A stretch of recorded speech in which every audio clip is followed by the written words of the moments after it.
आज हम स्टार्ट करते हैं खिलाफत issue and non cooperation movement. So what was the खिलाफत इशू? तो देखो भाई, वर्ल्ड वॉर 1 हुई थी 1914 से 1918 तक, ठीक है, जिसमें आपका जो ऑटोमन एम्पायर था वो पार्ट था सेंट्रल पावर्स का, which was fighting against the allied powers, ठीक है। जब ऑटोमन एम्पायर की डिफीट हुई वर्ल्ड वॉर 1 में, तब जो ब्रिटेन था आपका, ठीक है, it wanted to dismantle this Ottoman empire. उनकी टेरिटरीज़ को वो डिसमेंटल करना चाहता था, और इसकी वजह से जो वहाँ का कैलिफेट है, या जिसको खिलाफत बोल रहे हैं हम, ठीक है, उनका जो कंट्रोल है मुस्लिम रिलीजियस प्लेसेस से ऊपर से, मुस्लिम रिलीजियस प्लेसेस के ऊपर से वो जाने वाला था, ठीक है। टेरिटरीज ही आपसे छीन ली जाएंगी तो आपका कंट्रोल भी नहीं रहेगा उन एरियाज़ में, और उन एरियाज़ में काफ़ी सारे मुस्लिम रिलीजियस प्लेसेस आते थे जिनका कंट्रोल कैलिफ के पास होता था, ठीक है। तो ऑटोमन एम्पायर का था कैलिफ आपका, अब ऑटोमन एम्पायर आपका डीअसेंबल हो जाएगा, ठीक है ना। तो उसकी पावर भी चली जाएगी मुस्लिम रिलीजियस प्लेसेस के ऊपर से। तो लोगों को इससे दिक्कत थी, क्योंकि बिकॉज ऑफ द कैलिफ, जो कैलिफ था आपका, उसकी वजह से the people over the world, Muslims over the world were basically United, ठीक है। इसलिए भारत के अंदर भी खिलाफत इशू के एजुटेशंस स्टार्ट हुए। सो वाई महात्मा गांधी और the Indian National Congress picked Khilafat issue, वो देखते हैं। सबसे मेन इसमें रीज़न है to unite Hindus and Muslims. इसको समझते हैं थोड़ा पहले ज़रा। अब देखो, जो पिछला हमारा सत्याग्रह हुआ था खिलाफत से पहले, इसका नाम था रुलैट सत्याग्रह, ठीक है। उसके अंदर हमने देखा था जो मूवमेंट्स हैं आपकी, ज़्यादातर एक्टिविटीज़ सिटीज़ में और टाउन्स में हुई थी, ठीक है। और ज़्यादातर जो पार्ट था कंट्री का which is called the country side, peasants वगैरह जो थे वो उससे दूर थे, ठीक है ना। तो अब अगर आपको कोई मास नेशनल मूवमेंट करना है किसी भी एरिया में, ठीक है ना, तो भाई आपको हर एक व्यक्ति का साथ चाहिए होगा, चाहे वो किसी भी तबके का हो या किसी भी रीजन से बिलोंग करता हो इंडिया के अंदर। और मेजॉरिटी ऑफ द इंडियंस उस समय थे आपके हिंदूज़ एंड मुस्लिम्स। तो अगर हिंदूज़ एंड मुस्लिम साथ नहीं आएंगे किसी मास मूवमेंट के लिए, मूवमेंट के लिए, तो एक नेशनल स्ट्रगल होना बहुत मुश्किल है, नियरली इम्पॉसिबल है। तो इसलिए ताकि हिंदूज मुस्लिम साथ में आए, Mahatma Gandhi identified the issue of Khilafat और उसको इंक्लूड करना चाहा उन्हें, ताकि हिंदूज एंड मुस्लिम्स एक साथ मिलके ब्रिटिशर्स के अगेंस्ट मूवमेंट में पार्टिसिपेट कर सकें।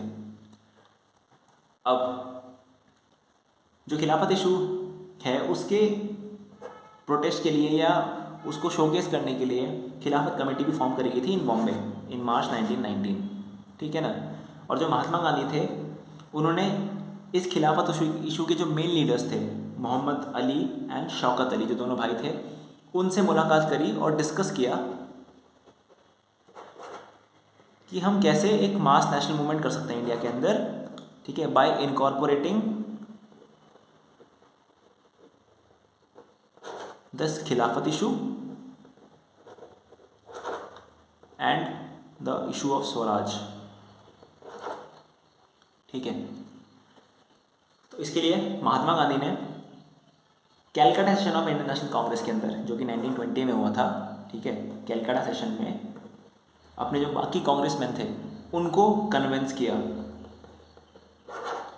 ताकि वो एक्सेप्ट करें इस ऑफ़र को और एक मास नेशनल मूवमेंट स्टार्ट करें इंडिया में, जिसके अंदर खिलाफत इशू और स्वराज के इशू को साथ मिला के मूवमेंट किया जाए, जिससे कि हिंदूज एंड मुस्लिम साथ में आए, ठीक है। तो आगे बढ़ते हैं इस लेक्चर में।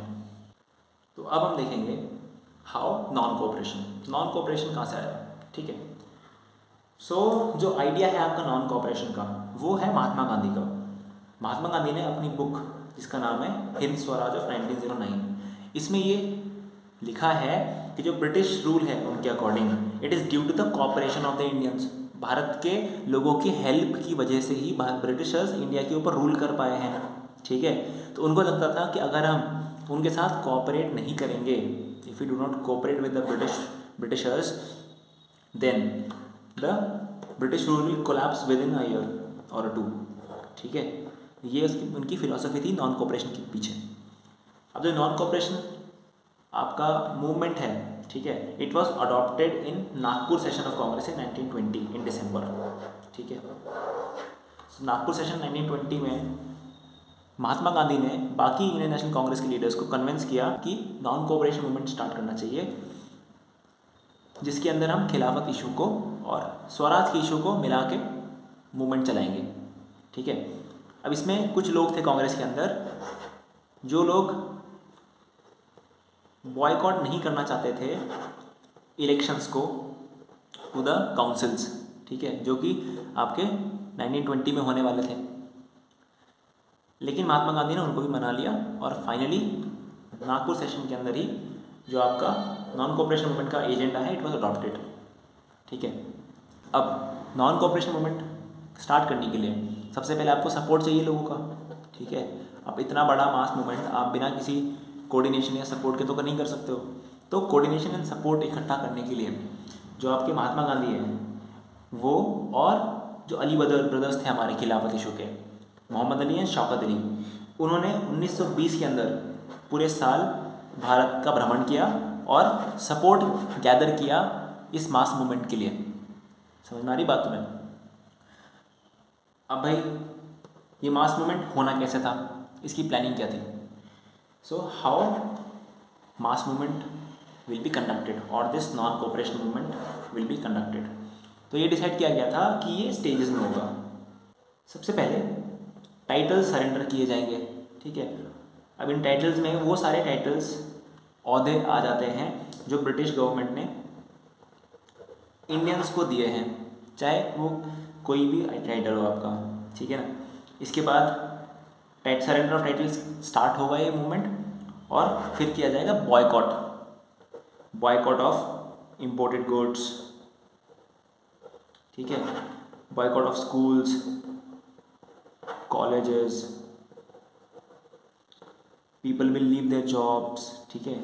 जॉब्स छोड़ेंगे वो, जो लॉयर्स हैं वो अपना प्रैक्टिस छोड़ देंगे। तो it will then proceed to the boycott.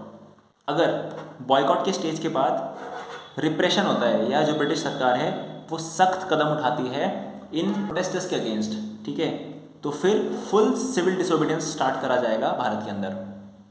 ठीक है ना। ये बेसिक प्लानिंग थी इसकी। तो ऐसे आपका नॉन कोऑपरेशन मूवमेंट अनफोल्ड होगा। ठीक है। तो अब हम देखेंगे नेक्स्ट में events of non cooperation movement. So meet you in next lecture. Thank you guys.